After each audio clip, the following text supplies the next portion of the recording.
Hello friends કેમ છો મજામાં फ्रेंड्स इस वीडियो में हम anatomy of plant kingdom chapter के कुछ स्टेटमेंट बेस्ड क्वेश्चंस लगाएंगे। आजकल आपको पता ही है एग्जाम के अंदर स्टेटमेंट बेस्ड क्वेश्चंस आने लगे और ये स्टेटमेंट बेस्ड क्वेश्चन करने बहुत जरूरी है, इनकी प्रैक्टिस बहुत जरूरी है। अदरवाइज आप देखते हो आप जहां तक नेगेटिव मार्किंग इन्हीं क्वेश्चंस के अंदर करते हो। तो आज हम वही प्रैक्टिस करेंगे, एनाटॉमी के जो क्वेश्चंस हैं उनको अच्छे से समझेंगे और साथ साथ आपके इससे क्या होगा, चैप्टर का रिवीजन भी हो जाएगा। ठीक है, तो हम सिंपल सा क्या करेंगे, यहाँ पे आपके पास स्टेटमेंट्स प्रेजेंट होगी। हम देखेंगे ये स्टेटमेंट ट्रू है या फॉल्स है, ट्रू है तो क्यों ट्रू है और फॉल्स है तो क्यों फॉल्स है। ठीक है, तो चलते हैं और शुरू करते हैं आज पहले स्टेटमेंट के साथ। तो पहला स्टेटमेंट जो हमारे पास यहां पे है वो क्या है, curly top virus spreads through a plant via xylem vessel. तो आपको यहां पे बोल रहा है कर्ली टॉप वायरस जो है जाइलम वेसल के थ्रू स्प्रेड होता है ना। तो अगर ये स्टेटमेंट आप देखोगे तो क्या है, ट्रू है या फॉल्स है, तो ये स्टेटमेंट आपके लिए क्या है, फॉल्स है। क्यों फॉल्स है ये स्टेटमेंट, क्योंकि जाइलम वेसल्स के थ्रू ट्रांसपोर्ट नहीं होता, ये किसके थ्रू होता है, फ्लोएम टिश्यू के थ्रू ट्रांसपोर्ट होता है। और फ्लोएम टिश्यू जो है वो कौन सा पार्ट है, फूड कंडक्टिंग टिश्यू है। ध्यान रखना है कौन सा है, फूड कंडक्टिंग टिश्यू, इसके थ्रू जो है ट्रांसपोर्ट होता है कर्ली टॉप वायरस, जिसको जेमिनी वायरस भी बोलते हैं। ये आपको कहां पे मिलेगा, एनसीईआरटी के अंदर मॉर्फोलॉजी चैप्टर से पहले अगर आप देखोगे वहां पे कैथरीन इसाऊ का आपको डिस्क्रिप्शन मिलेगा जिसमें दिया गया है कि कर्ली टॉप वायरस जो है प्लांट्स के अंदर फ्लोएम टिश्यू के थ्रू स्प्रेड होता है। ठीक है, इंपॉर्टेंट स्टेटमेंट अपने को ध्यान रखना है और साइंटिस्ट के डिस्क्रिप्शंस पढ़ने हैं। Clear, okay. नेक्स्ट स्टेटमेंट पे जाते हैं। अपने को बोल रहा है the wood actually includes secondary tissue and periderm. तो अपने देखते हैं वुड कब बनता है, सेकेंडरी ग्रोथ के दौरान बनता है। तो ये बोल रहे हैं स्टेटमेंट कि वो क्या क्या इंक्लूड कर रहा है, सेकेंडरी टिश्यू और पेरिडर्म को इंक्लूड करके चल रहा है। पर एक्चुअली में आप देखोगे ये स्टेटमेंट क्या है, फॉल्स है। क्यों फॉल्स है, क्योंकि वुड जो अपने बोलते हैं ये किसका बना होता है, हम बोलते हैं सेकेंडरी जाइलम। ध्यान रखना है वुड किसका बना होता है, सेकेंडरी जाइलम। तो वुड के अंदर जो मेजर पोर्शन आप देखोगे सेंटर में सेकेंडरी जाइलम की वजह से आ रहा है। तो अपने बोलते हैं वेस्कुलर जो कैम्बियम होता है, वेस्कुलर कैम्बियम सेकेंडरी ग्रोथ के दौरान जब डिवाइड करेगा तो इनर साइड पे, अपने बोलते हैं इनर साइड पे क्या बनाता है, सेकेंडरी जाइलम का फॉर्मेशन करता है। जबकि बाहर की तरफ आउटवर्ड किसका फॉर्मेशन करता है, सेकेंडरी फ्लोएम का। और ज्यादा अमाउंट में क्या बनाता है, सेकेंडरी जाइलम का फॉर्मेशन करता है। तो आप देखोगे वुड के अंदर सैपवुड, हार्टवुड ये जो प्रेजेंट होते हैं सारा किसका पार्ट है, सेकेंडरी जाइलम का पार्ट है। अब ये आपको एनसीईआरटी में कहां पे मेंशन किया है, तो अगर आप देखोगे समरी के अंदर आपको ये देखने को मिल जाएगा इजीली कि वुड एक्चुअली क्या कंसिस्ट करता है। और समरी के अंदर भी अगर आप देखोगे सेकंड लास्ट लाइन, ठीक है, चैप्टर के समरी की सेकंड लास्ट लाइन आप देखोगे आपको मिलेगा the wood actually is secondary xylem. Clear, okay, great. अब नेक्स्ट स्टेटमेंट की तरफ चलते हैं। नेक्स्ट स्टेटमेंट हमें क्या बोल रहा है, there are different types of wood on the basis of their composition and time of production. बोल रहा है अलग अलग तरह के वुड होते हैं, किस बेसिस पे अपने बोल रहे हैं, उनकी composition and time of production. ये स्टेटमेंट एकदम ट्रू है, एकदम ट्रू है। क्यों ट्रू है, सबसे पहले तो ये स्टेटमेंट आपको कहां मिलेगी, समरी की लास्ट लाइन। ठीक है, समरी जो है उसी समरी की एकदम लास्ट लाइन आपको मिलेगी जहां पे लिखा हुआ है कॉम्पोजिशन और टाइम ऑफ प्रोडक्शन।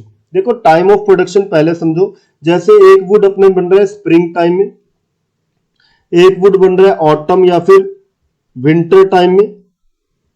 तो ये अलग अलग वुड हो गया, अलग अलग टाइम पे प्रोड्यूस हो रहा है। अब देखो स्प्रिंग वुड के अंदर एक्टिविटी बहुत ज्यादा होती है, मोर एक्टिविटी अपने बोलते हैं।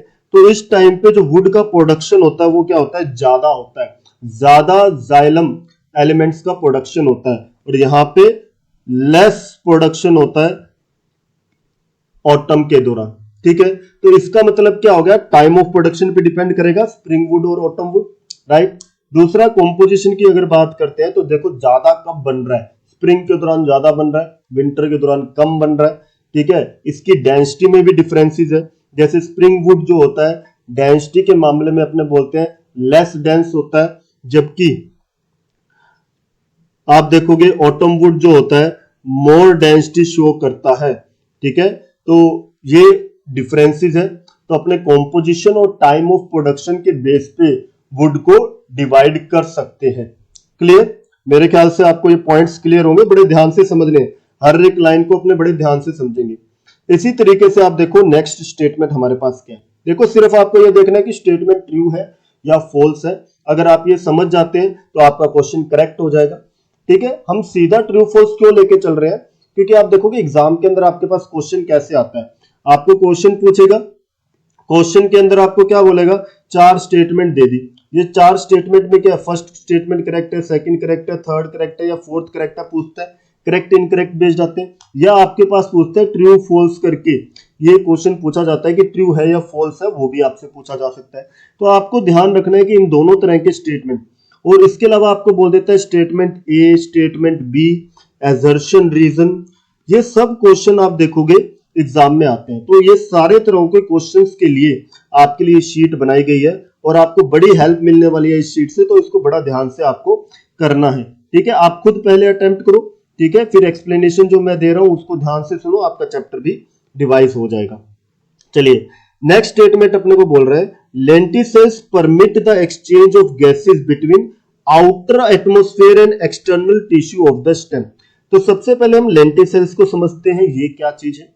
तो आप देखो कोर्क कैम्बियम जो होता है, जो हम बोलते हैं सेकेंडरी ग्रोथ के दौरान डेवलप होता है। कोर्क कैम्बियम जो है यूजुअली डिवाइड करके बाहर की तरफ क्या बनाता है, कोर्क बनाता है, और अंदर की तरफ क्या बनाता है, सेकेंडरी कोर्टेक्स का फॉर्मेशन करता है, राइट। पर लेंटिसेल्स के केस में क्या करता है, ये जो कोर्क कैम्बियम होगा बाहर की तरफ पैरेनकाइमेटस सेल्स बनाता है, जिनको अपने बोलते हैं कॉम्प्लीमेंट्री सेल्स। ये कैसे सेल्स है, कॉम्प्लीमेंट्री सेल्स। ठीक है, तो कॉम्प्लीमेंट्री सेल्स का फॉर्मेशन कर रहा है बाहर की तरफ, और अंदर की तरफ वो क्या बना रहा है, सेकेंडरी कोर्टेक्स। तो इंस्टेड ऑफ कोर्क उसने क्या बना दिया, पैरेनकाइमेटस सेल्स बनाए। ये पैरेनकाइमेटस सेल्स जो है प्रेशर अप्लाई करेंगे किसके ऊपर, एपिडर्मिस के ऊपर, और एपिडर्मिस को रप्चर कर देंगे और वहां पे लेंस शेप के पोर क्रिएट हो जाएंगे। तो लेंस शेप के वहां पे पोर क्रिएट हो गए, जिनको अपने क्या बोलते हैं, लेंटिसेल्स। तो सिंपल है, लेंटिसेल्स ध्यान रखना है किसकी वजह से, कोर कैम्बियम ने बाहर पैरेनकाइमेटस सेल्स बनाए, उसके प्रेशर से एपिडर्मिस रप्चर हुई, जिसकी वजह से लेंस शेप के पोर क्रिएट हुए, जिसको अपने लेंटिसेल्स बोल रहे हैं। अब आप बताओ ये जो लेंटिसेल्स प्रोड्यूस होंगे, इसमें एक्सचेंज किस किस के बीच में हो रहा है, outer atmosphere and external tissue of the stem. नहीं, ये स्टेटमेंट हमारे पास ध्यान रखना है, ये क्या है, फॉल्स स्टेटमेंट है। ये स्टेटमेंट क्या है, फॉल्स है। क्यों, क्योंकि यहां पे एक्सटर्नल टिश्यू नहीं आएगा, यहां पे क्या आएगा, इंटरनल टिश्यू। ठीक है ना, स्टेम के अंदर के जो टिश्यू है, तो यहां पे सपोज कर लो ऐसा स्टेम है, यहां पे ये पोर क्रिएट हो गया, यहां पे कोर कैम्बियम था, कॉम्प्लीमेंट्री सेल्स यहां पे बने, तो इधर जो एक्सचेंज होगा वो इस तरीके से होगा, अंदर जो टिश्यू है, ये जो अंदर जो टिश्यू है इनके साथ एक्सचेंज होता है, ना कि बाहर वाले टिश्यूज के साथ। बाहर तो क्या टिश्यू होता है, स्टेम के बाहर कुछ नहीं होता, स्टेम के अंदर ही होता है। तो जो भी स्टेम होगी उसके अंदर के टिश्यू, ध्यान रखना है internal tissue of the stem रहेगा। क्लियर, बाकी सब ठीक है। लेंटिसेल्स गैसियस एक्सचेंज में हेल्प करते हैं और इंटरनल टिश्यू के साथ करते हैं। मेरे ख्याल से आपको क्लियर है point. Okay, let's move to the next. Bark is non technical term. तो बोल रहा है बार्क क्या है, नॉन टेक्निकल टर्म है, जिसका मतलब क्या है, all tissue exterior to the vascular bundle. बोल रहा है जितने भी टिश्यू वेस्कुलर बंडल के एक्सटीरियर है वो सारे किसके अंदर आते हैं, बार्क के अंदर आते हैं। तो चेक करो क्या ये एक्चुअली में बार्क के अंदर आते हैं या नहीं आते। तो यहां पे आपको दिया हुआ है नॉन टेक्निकल टर्म, तो पहली चीज तो ध्यान रखनी है कि बात नॉन टेक्निकल टर्म है, ये करेक्ट है। जितने भी tissue exterior to vascular bundle बोल रहा है। अब यहाँ पे इसने वर्ड क्या यूज कर दिया, बंडल। वेस्कुलर बंडल क्या होता है, अपने बोलते हैं यहाँ पे अंदर की तरफ जाइलम होता है, बाहर की तरफ फ्लोएम होता है। वेस्कुलर बंडल तो ये होता है। जबकि बार्क क्या है, जितना भी टिश्यू वेस्कुलर कैम्बियम के बाहर है, ध्यान रखना किसके बाहर, वेस्कुलर कैम्बियम के बाहर है। तो जितना टिश्यू वेस्कुलर कैम्बियम के बाहर है तो इसके अंदर क्या आ जाएगा, यहाँ पे सेकेंडरी फ्लोएम को इंक्लूड करके चलेगा। और मेजर तौर पे इसमें दो कंपोनेंट आते हैं, पेरिडर्म एंड सेकेंडरी फ्लोएम। ठीक है, ये जो बाहर वाले पार्ट हैं ये किस में आते हैं, बार्क के अंदर। तो ये स्टेटमेंट गलत हो गया क्योंकि यहाँ पे बंडल लिखा हुआ है, बंडल की जगह यहाँ पे क्या आना चाहिए था, कैम्बियम आना चाहिए था। ठीक है, जाइलम जो पार्ट है वो इसका नहीं होता, बार्क का पार्ट जाइलम नहीं होता, पर सेकेंडरी फ्लोएम इसका पार्ट होता है। तो इसका मतलब नॉन टेक्निकल टर्म है, ये तो ठीक बोल रहा है। All tissue exterior to vascular cambium आएगा। तो ये स्टेटमेंट क्या हो गया हमारे पास, फॉल्स स्टेटमेंट हो गया। Clear, simple. ओके, नेक्स्ट अपने को क्या बोल रहे हैं, steel is surrounded by endodermis. अपने को बोल रहा है स्टील को कौन सराउंड कर रहा है, endodermis. But endodermis is originally the part of cortex. Endodermis जो है ओरिजिनली किसका पार्ट है, कोर्टेक्स का। एकदम सही है। स्टील पार्ट के अंदर क्या क्या आते हैं, हम बोलते हैं आउटर मोस्ट जो लेयर है स्टील की कौन सी है, पेरिसाइकल। ठीक है, आउटर मोस्ट लेयर कौन सी है, पेरिसाइकल। पेरिसाइकल के अंदर अपने बोलते हैं क्या आ गया, वेस्कुलर बंडल आ गया, है ना, पिथ आ गया, और पिथ से एक्सटेंड होते हुए पिथरेज आ गई। तो अपने पास जो स्ट्रक्चर होगा, सपोज कर लो इस तरीके से स्ट्रक्चर प्रेजेंट है, तो ये बीच में मेडुलरी रेज जो आ गई, ठीक है, ये वेस्कुलर बंडल आ गया, और ये बाहर वाला अपने बोल रहे हैं पेरिसाइकल वाला पार्ट आ गया। और इसको जो सराउंड करता है बाहर की तरफ से वो कौन कर रहा है, ये सराउंड जो कर रहा है एंडोडर्मिस। तो सही है, steel is surrounded by endodermis. And endodermis किसका पार्ट है, कोर्टेक्स का पार्ट है। सही बोल रहे हैं, ट्रू स्टेटमेंट है। एंडोडर्मिस जो है कोर्टेक्स का ही पार्ट होता है। कोर्टेक्स के तीन पार्ट है। कोर्टेक्स की जो आउटर मोस्ट पार्ट होता है वो कौन सा होता है, हाइपोडर्मिस। ठीक है, बीच वाला जो मिडल पार्ट है वो कौन सा है, अपने बोलते हैं जनरल कोर्टेक्स। और जो इनर मोस्ट पार्ट है, सबसे इनर वाला पार्ट कौन सा है, एंडोडर्मिस। क्लियर, तो ये तीन पार्ट होते हैं कोर्टेक्स के, अपने को ध्यान रखने हैं। तो इनर मोस्ट लेयर को एंडोडर्मिस बोलते हैं, ठीक है, और ये कोर्टेक्स का पार्ट है। तो ये स्टेटमेंट हमारे पास क्या होगी, ट्रू स्टेटमेंट होगी। क्लियर, चलो नेक्स्ट स्टेटमेंट में चलते हैं। Secondary growth does not occur इन मोनोकोटिलिडन्स। बोल रहे हैं सेकेंडरी ग्रोथ जो है मोनोकोटिलिडन्स के अंदर नहीं होती। आप बताओ सेकेंडरी ग्रोथ क्या मोनोकोटिलिडन्स में होती है, नहीं होती। ये स्टेटमेंट हमारे पास क्या है, ट्रू है। क्यों, मोनोकोटिलिडन्स के अंदर कैम्बियम एब्सेंट होता है। कोई भी कैम्बियम अपने बोल रहे हैं, वेस्कुलर कैम्बियम या कोर कैम्बियम, दोनों ही क्या है, एब्सेंट है। तो कैम्बियम एब्सेंट होने की वजह से यहाँ पे सेकेंडरी ग्रोथ नहीं होती।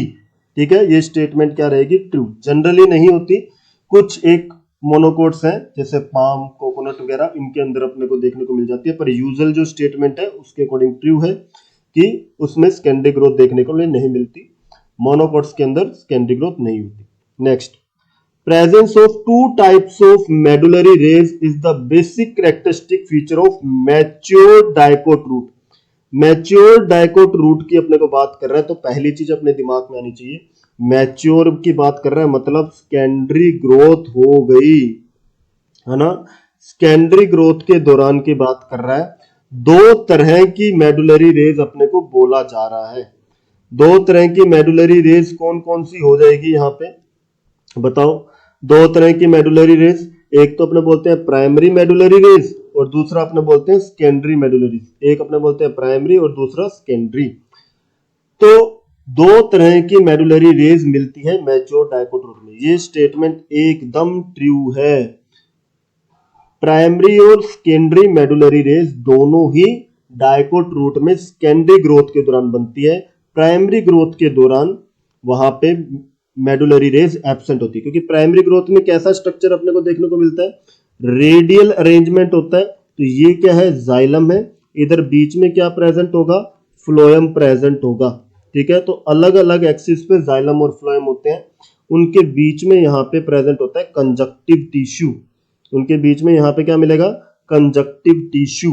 ठीक है, तो ध्यान रखना है यहाँ पे मेडुलरी रेज नहीं होते यंग डाइकोट रूट के अंदर, मैच्योर के अंदर दो होते हैं, प्राइमरी और सेकेंडरी। तो ये स्टेटमेंट भी क्या रहा, ट्रू। वेरी नाइस, अच्छा लग रहा है आपको, क्वेश्चंस कर रहे हो, कुछ नया सीखने को मिल रहा है, एनसीईआरटी के स्टेटमेंट्स आपको पता लग रहा है कि किस तरीके से क्वेश्चन पूछे जा सकते हैं, है ना। Next statement, only medullary rays conduct only secondary medullary rays conduct water and food in radial direction in dicot root while primary are non functional। बोल रहे प्राइमरी जो है वो नॉन फंक्शनल है।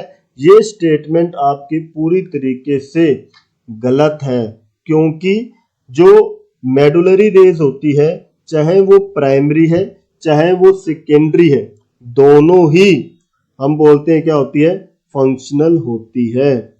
चाहे वो प्राइमरी है चाहे वो सेकेंडरी है, दोनों ही फंक्शनल होती है, दोनों ही वाटर और फूड का कंडक्शन करेगी। तो ये स्टेटमेंट क्या हो गई, गलत। क्लियर। 10th क्वेश्चन देखते हैं, इन dicot stem the vascular cambium is completely secondary in origin. Dicot stem में बोला जा रहा है कि वेस्कुलर कैम्बियम जो है कंप्लीटली सेकेंडरी है ओरिजिन में। तो आप देखोगे वेस्कुलर कैम्बियम दो चीजों से बनता है, क्या क्या, intrafascicular cambium and interfascicular cambium. तो हम बोलते हैं कि ये जो बंडल है इसके अंदर ये बीच में जो प्रेजेंट है, ठीक है, ये जो बंडल प्रेजेंट होंगे उसमें बीच में यहां पे ये क्या प्रेजेंट होगा, इंट्राफेसिकुलर कैम्बियम। ठीक है, इंट्राफेसिकुलर कैम्बियम जो कि प्राइमरी ओरिजिन का होता है, इनके बीच में यहां पे जो डेवलप होता है इसको अपने बोलते हैं इंटरफेसिकुलर कैम्बियम,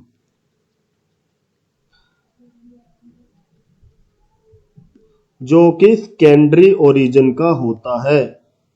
ठीक है, और ये इंटरफेसिकुलर कैम्बियम किससे बनता है, D differentiation of medullary rays, medullary rays के डी डिफरेंशिएशन से ये बनता है। और फिर ये क्या करता है, ऐसे लगातार इस तरीके से कॉन्टिन्यूअस रिंग का फॉर्मेशन कर देता है।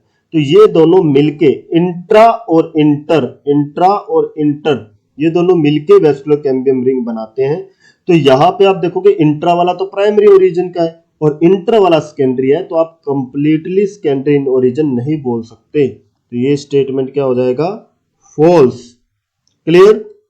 ओके, नेक्स्ट हमारे पास आ रहा है स्टेटमेंट, आप देखो, if complete bark is removed then plant dies due to excessive water loss. तो आप देखोगे जो बार्क है उसको अगर अपने कंप्लीटली रिमूव कर दें तो क्या प्लांट मर जाएगा वाटर लॉस की वजह से। Yes, this statement is true. क्यों ट्रू है, क्योंकि देखो बार्क जो है बाहर से डेड टिश्यू का पार्ट बना रहा है। ठीक है, कोर्क अपने बोल रहे हैं इसका पार्ट है, कोर के अंदर सुब्रिन की डिपोजिशन होती है ना। तो ये जो बाहर का पार्ट है इम्परमेबल होता है वाटर का लॉस होने से बचाता है। ठीक है, तो अगर आप पूरे बार्क, और बार्क अपने कौन सा पार्ट बोलते हैं, वेस्कुलर कैम्बियम के बाहर वाला, वेस्कुलर कैम्बियम के बाहर वाला जितना भी पार्ट होगा सारा बार्क के अंदर, अगर उसको रिमूव कर दोगे तो वाटर का लॉस होगा एक्सेसिव, तो इसकी वजह से प्लांट मरेगा ही मरेगा। ठीक है, मेजर फैक्टर ये रहेगा, और भी फैक्टर रहेंगे। तो ये स्टेटमेंट अपने क्या कह रहे हैं, ट्रू है। Next, the oldest layer of xylem lies at the periphery of the vascular cambium. बोल रहा है कि सबसे जो ओल्डेस्ट जाइलम है वो कहां मिलेगा, पेरिफेरी ऑफ वेस्कुलर कैम्बियम, मतलब वेस्कुलर कैम्बियम के बाहर की तरफ, है ना। तो ये स्टेटमेंट हमारे लिए क्या होगा, फॉल्स। क्यों फॉल्स है ये स्टेटमेंट, अब देखो ओल्डेस्ट लेयर ऑफ जाइलम कौन सा होता है, प्राइमरी जाइलम होता है, और ये जो प्राइमरी जाइलम है जस्ट पित्त के बाहर की तरफ होता है। सपोज कर लो ये पित्त वाला पार्ट है, इसके बाहर आपको जब हम कहते थे स्टार्टिंग में वेस्कुलर बंडल ऐसे अरेंज होंगे तो इसके अंदर ये जाइलम यहाँ पे होता है ना। तो ये जो जाइलम है, ये जाइलम सबसे ओल्डेस्ट है, जो सबसे पहले बना था प्राइमरी जाइलम, और पित्त के जस्ट बाहर यही प्रेजेंट होगा, क्योंकि वेस्कुलर कैम्बियम जब डिवाइड करेगा अंदर की तरफ सेकेंडरी जाइलम बनेगा, उसके अंदर प्रेजेंट होगा प्राइमरी जाइलम और उसके अंदर प्रेजेंट होगा पित्त। तो पेरिफेरी ऑफ वेस्कुलर कैम्बियम की जगह यहां पे क्या आएगा, पेरिफेरी ऑफ पित्त। ध्यान रखना है, ठीक है, सिंपल हो गया। नेक्स्ट हमारे पास क्या आ रहा है, बोल रहा है phellogen is single layer thick and made up of narrow thin walled nearly rectangular cell. Phellogen सबसे पहले तो अपने को ध्यान रखना है किसकी बात कर रहा है, कॉर्क कैम्बियम की बात कर रहा है, ठीक है। अब ये बोल रहा है सिंगल लेयर थिक होता है, मतलब एक लेयर जितना चौड़ा होगा, नैरो सेल्स होते हैं, थिन वॉल्ड होते हैं और नियरली रेक्टेंगुलर सेल्स होते हैं। तो क्या ये स्टेटमेंट सही है या गलत है? तो ये स्टेटमेंट हमारे पास फॉल्स है। कैसे फॉल्स है? ये बात तो ठीक है, ये बोल रहा है कि नैरो होते हैं, थिन वॉल्ड होते हैं और नियरली रेक्टेंगुलर सेल्स है, ये सब स्टेटमेंट में सही दिया हुआ है, पर यहां पे जो आपको बोला हुआ है सिंगल लेयर थिक, ये गलत है। यहां पे क्या आएगा, कपल ऑफ लेयर थिक आएगा। एक सिंगल लेयर नहीं होती, उससे ज्यादा लेयर्स प्रेजेंट होगी, तो ये स्टेटमेंट क्या हो गई, फॉल्स। सिंपल है ना। चलो नेक्स्ट देखो, the peripheral region of the secondary xylem. Secondary xylem का जो पेरिफेरल रीजन होता है वो क्या होता है, लाइटर कलर का बोल रहा है। तो पेरिफेरल रीजन, इसका मतलब ये किसकी बात कर रहा है, आपको पता होना चाहिए, ये सैप वुड की बात कर रहा है। किसकी बात कर रहा है, सैप वुड की। ध्यान रखना है, वुड के अंदर बीच के अंदर प्रेजेंट होता है हार्टवुड और बाहर की तरफ प्रेजेंट होता है सैप वुड। तो पेरिफेरी पे कौन सा हो गया, सैप वुड। तो सैप वुड जो होता है वो बोल रहा है लाइटर कलर का होता है। तो ये स्टेटमेंट जो है वो करेक्ट है या नहीं है, करेक्ट है, ट्रू। क्यों ट्रू है, क्योंकि सैप वुड जो होता है इसकी डेंसिटी आप देखोगे कम होती है, लाइट कलर का होता है, इसमें किसी तरीके की डिपोजिशंस नहीं मिलती, इसमें डिपोजिशंस नहीं होती, डेंसिटी इसकी कम होती है, ठीक है, और लाइट कलर का होता है। जबकि हार्टवुड के अंदर डिपोजिशंस वगैरह मिल जाती है, ज्यादा डेंसिटी होती है और ये डार्क कलर का मिलता है, ठीक है। तो ये स्टेटमेंट आपको ध्यान रखना है, तो ये statement true.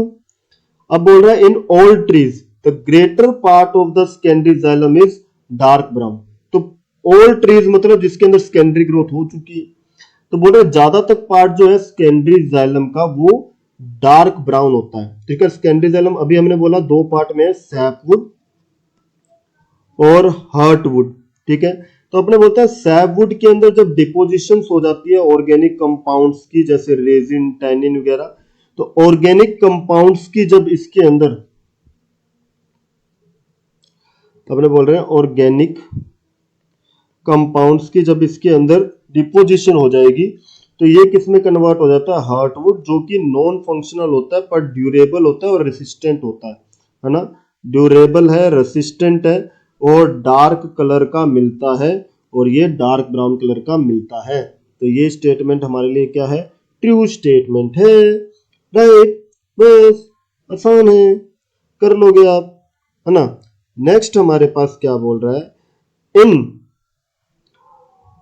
Spring season cambium is very active and produces higher density wood. Spring wood के अंदर कैम्बियम एक्टिविटी बोला बहुत ज्यादा होती है और इसकी डेंसिटी भी बहुत ज्यादा होती है, पर ऐसा नहीं है। ये स्टेटमेंट क्या हो गई, फॉल्स। स्प्रिंग वुड के दौरान एक्टिविटी बहुत ज्यादा होती है कैम्बियम की, ये करेक्ट स्टेटमेंट है, ठीक है। यहां पे मोर अमाउंट में अपने बोलते हैं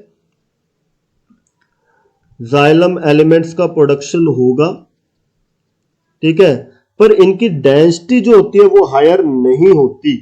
डेंसिटी हायर क्यों नहीं होती, क्योंकि यहां पे जाइलम एलिमेंट जो होगा उनके अंदर ये जो ल्यूमन पार्ट है वो ब्रॉड होता है, ठीक है, ब्रॉड या कह सकते हो वाइड ल्यूमन होता है, ल्यूमन वाइड हो गया, इसका मतलब वॉल्यूम उनका क्या हो गया, ज्यादा। और डेंसिटी इक्वल्स टू क्या होता है, मास बाय वॉल्यूम, वॉल्यूम ज्यादा हो गया मतलब डेंसिटी क्या हो गई, कम, क्योंकि दोनों में इनवर्स प्रोपोर्शनल है। तो इनकी डेंसिटी क्या होती है, कम होती है, हायर नहीं होती। ठीक है ना, तो ये स्टेटमेंट क्या रहेगा, false. Next, in young stem vascular cambium is present in patches as a single layer between xylem and phloem। बोल रहा है जाइलम और फ्लोएम के बीच में वेस्कुलर कैम्बियम जो है वो एक सिंगल लेयर की फॉर्म में है। तो आप देखोगे यहां पे अंदर की तरफ अपने बोलते हैं जाइलम होता है, बाहर की तरफ फ्लोएम होता है, और बीच के अंदर अपने बोलते हैं वेस्कुलर कैम्बियम प्रेजेंट होता है। और ये स्टेटमेंट एकदम करेक्ट है, एनसीईआरटी की स्टेटमेंट है जिसमें बोला गया है कि ये सिंगल लेयर की फॉर्म में ही प्रेजेंट होता है। अब ध्यान रखना, अभी हमने पढ़ा था core cambium couple of layer का होता है, जबकि वेस्कुलर कैम्बियम इनिशियली आप देखोगे जाइलम फ्लोएम के बीच में जो प्रेजेंट होता है। इंट्राफेसिकुलर कैम्बियम की बात कर रहा है मेजर तौर पर अगर मैं बात करूं, ठीक है, इंट्राफेसिकुलर कैम्बियम ये कैसा होगा, सिंगल लेयर की फॉर्म में है। ठीक है, तो आप जहां पे सेकेंडरी ग्रोथ शुरू होता है अपनी एनसीईआरटी में देखोगे, वहां पे कैम्बियम की बात की गई है, वेस्कुलर कैम्बियम के बारे में वहां पे दिया हुआ है। ठीक है ना, तो ध्यान रखना है सिंगल लेयर की फॉर्म में मिल रहा है। यंग स्टेम मतलब अभी सेकेंडरी ग्रोथ शुरू नहीं हुई है, इसलिए मैंने ये जो डायग्राम बनाया ये यंग स्टेम के वेस्कुलर बंडल का बनाया, राइट। ओके, अब अपने को बोल रहे हैं द टिश्यू, 18th स्टेटमेंट देखेंगे, tissue involved in secondary growth are the two lateral meristem. बोल रहे हैं सेकेंडरी ग्रोथ के दौरान जो टिश्यू इन्वॉल्व हो रहे हैं वो दो लेटरल मेरिस्टम है। लेटरल मेरिस्टम अपने सिंपल बोलते हैं कोई भी स्टेम में उसके लेटरल साइड पे अगर प्रेजेंट है तो वो क्या है, लेटरल मेरिस्टम का पार्ट है ना। तो ये स्टेटमेंट अपने बोलेंगे ट्रू है, दो लेटरल मेरिस्टम इन्वॉल्व होते हैं, एक तो अपने बोलते हैं वेस्कुलर कैम्बियम एंड सेकंड अपने बोलते हैं कॉर्क कैम्बियम, दोनों ही लेटरल मेरिस्टम की कैटेगरी में आते हैं। तो ये दोनों क्या हो गए, दो ऐसे लेटरल मेरिस्टम जो सेकेंडरी ग्रोथ में हेल्प करते हैं। तो ये स्टेटमेंट क्या होगी, ट्रू। सो फ्रेंड, ये थे हमारे पास कुछ स्टेटमेंट्स जो आज हमने किए, और उम्मीद कर रहा हूं कि ये स्टेटमेंट्स से आप बहुत कुछ सीखे होंगे। और अगर ये वीडियो आपको यूजफुल लगा है तो आप कमेंट बॉक्स में जरूर लिखना कि आपको ये अच्छा लगा है, ऐसे ही और वीडियोस आप चाहते हो आपके लिए बनाई जाए। क्लियर। और फ्रेंड्स, अगर आप चाहते हो कि आपको ये शीट मिल जाए एनाटॉमी की स्टेटमेंट बेस्ड क्वेश्चन की दूसरे चैप्टर की, तो आप मेरे टेलीग्राम चैनल बैक्टीरिया नेटवर्क को फॉलो कर सकते हो। इधर आपको हर चैप्टर की शीट्स मिलेगी, आप उनको प्रैक्टिस कर सकते हो। बाकी वीडियोस के फॉर्म में फुल एक्सप्लेनेशंस के साथ आपको ऐसी वीडियोस मिलती रहेगी। और अपना साथ बना के रखें और खुश रहें और अच्छे से मेहनत करते रहें। और मैं चाहूंगा कि इस बार आपका नीट में सिलेक्शन हो, जरूर हो। Thank you all, have a nice day.